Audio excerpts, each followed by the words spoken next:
Hello বন্ধুরা, আসসালামু আলাইকুম। কেমন আছেন সবাই? আশা করি প্রত্যেকেই ভালো আছেন। আজকে আমি কথা বলবো এইটা নিয়েই, কারণ এইটা সম্বন্ধে অনেকে জানেন না, আর না জানলেও একটু সমস্যায় পড়তে পারেন। এটা হলো গিয়ে সলিড দরজার যে ডিপটা করবেন, এই যে দেখতেছেন, সেই ডিপটা করার জন্য এই কাঠটা প্রয়োজনীয়।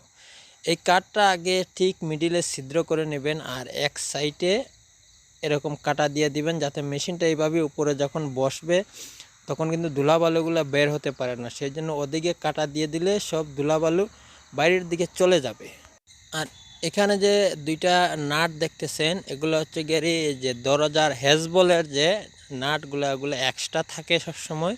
সেই নাটগুলো এখানে সুন্দর করে গ্রুপ করে, বলতে নাটটা যাতে এদিকে বাড়তি না থাকে, যাতে কাঠের সাথে লেভেল হয়ে যায়, এইভাবে দুইটা নাট সেট করে নেবেন।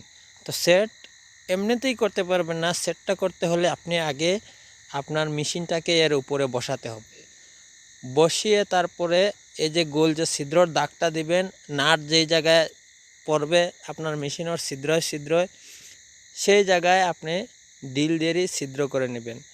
তো কিভাবে নেবেন আমি আপনাদেরকে দেখাচ্ছি। আমাদের চ্যানেলে যদি কেউ নতুন থাকেন, তাহলে অবশ্যই যে রেড কালারের সাবস্ক্রাইব বাটনটা আপনার ফোনের মধ্যে দেখতেছেন, সেই বাটনটা ক্লিক করে অল নোটিফিকেশন সিলেক্ট করে রাখবেন, আর ভিডিওটাতে অবশ্যই একটা লাইক করবেন। তো এদিকে হচ্ছে গিয়ে এই যে নাটগুলো আমি দিয়ে দিলাম, সেই নাটগুলো ভালো করে আপনারা সুন্দরভাবে আটকে নেবেন। কিন্তু এখানে আগে ডিল দিয়ে কখনো ছিদ্র করবেন না। ছিদ্রটা হবে গিয়ে আপনার মেশিন বসিয়ে তারপর আপনার মেশিনের মাপে আপনারা এখানে ছিদ্র দিবেন। আমি কিন্তু এটা মেশিন বসিয়ে কিন্তু ছিদ্রর দাগটা নিয়েছিলাম। আরেকটা কথা বলে রাখি, মেশিনের ছিদ্র কিন্তু এদিকে থাকে না, কিন্তু এটা আমি আমার বাড়তি একটা ছিদ্র, দুইটা ছিদ্র করছিলাম সেই জন্য। আর যে নিচের যে কাঠের যে নিচের দিকে একটা ছিদ্র করছিলাম যে এক্সট্রা, যাতে মেশিন চলাকালীন অবস্থায় ধুলাবালুগুলা যাতে বাইরের দিকে নিচের দিকেই চলে যায়। তো কাঠের পাশটাও আমার কাছে কম ছিল, সেই জন্য 5 থেকে 5.5 ইঞ্চির মধ্যে কাঠ ছিল। সেই জন্য আমি মেশিনটাকে পাতাইরা বসাইছি। পাতাইরা বসানোর কারণ হলো গিয়ে মেশিনটাকে ধরতেও সুবিধাজনক হয়। আর এটা যত বড় রাউন্ড হয় না কেন আপনি কাজ করতে পারবেন। এটাকে একটু লম্বা করে নেবেন। যেমন আমি এটা 26-27 ইঞ্চি লম্বা নিছি, যাতে বড় রাউন্ডেরও কাজ যাতে আমি করতে পারি, সেই জন্য আমি একটু বাড়তি করে নিছি। এই যে আমি এখানে মিডিলের দাগ দিলাম। এখন যদি আমি চাই যে আরেকটু বড় রাউন্ড করব, পিছিয়ে যাব, আরেকটু যদি বড় চাই আরও পিছিয়ে যাব, কিন্তু রাউন্ড আমার যত বড়ই হয় না কেন এই কাঠ দিয়ে আমি করতে পারবো। এখানে কিন্তু আপনারা কিন্তু যেখানে সেখানে ছিদ্র করবেন না, আপনাদের যেই জায়গায় প্রয়োজন হয় সেই জায়গায় আপনারা ছিদ্র দিবেন। কারণ যেখানে সেখানে ছিদ্র করলে কাঠটা কিন্তু বাদ হয়ে যাবে। মনে করেন আমার এখানে দরকার পড়েছিল, আমি এখানে ছিদ্র দিয়েছি। যেখানে দরকার পড়বে আপনার সেই জায়গায় ছিদ্র দিবেন। আর যদি বড় রাউন্ড হয়, যত বড় রাউন্ড হবে আপনি অতই পিছে নিয়ে আপনি রাউন্ডের যে মেজারমেন্ট আছে সেইটা আপনি ভালো করে মিলিয়ে নিতে পারবেন।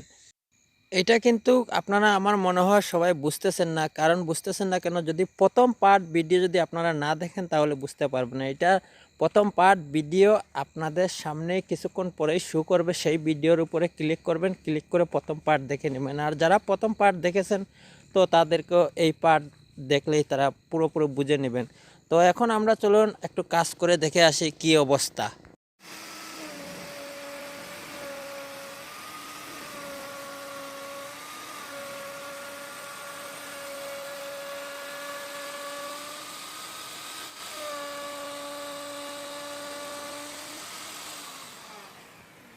এইটার ফিনিশিংটা দেখুন একটু, কত সুন্দর ফিনিশিং, কোনো স্ক্র্যাচ নাই, কোনো দাগ পড়ে নাই, ফিনিশিংটা একদম ক্লিয়ারলি ফিনিশিং। তো এইটা আপনি কাজ করতে হলে আপনাকে আগে দরজার সেন্টারের মিডিল বাইর করতে হবে। যেই যেই জায়গায় আপনি কাজ করবেন, ধরুন এখান থেকে এখানে কিংবা এর মধ্যখানের যেই জায়গাটুকুন আছে, সব জায়গায় মিলিয়ে বাইরের মাপ মিলিয়ে সব কিছু মিলিয়ে এবার সেই আবার ঘুরিয়ে আপনি এই সেন্টারের দাগটা আপনি ঠিক রাখতে হবে। যদি সেন্টারের দাগে যদি আপনি যদি ভুল করেন তাহলে কাজটুকুনো ভুল হবে। যদি আপনার সেন্টার যদি ঠিক থাকে তাহলে সব কাজ একদম পানির মতন সহজ থাকবে। যেই জায়গায় আপনি রাউন্ড ঘোরান না কেন, এই ধরেন আমি এই জায়গা থেকে এইটার সেন্টার আমার এই জায়গায় পড়েছিল বিদায় আমি এই জায়গায় দাগ দিছি, আমার এই সেন্টারে ঘুরেছে। বাইরের দাগটাও আমি একটু পিছনে আসছি, ওখানে আমার সেন্টার পড়ছে, আমি ওই সেন্টারে কাজ করে নিছি।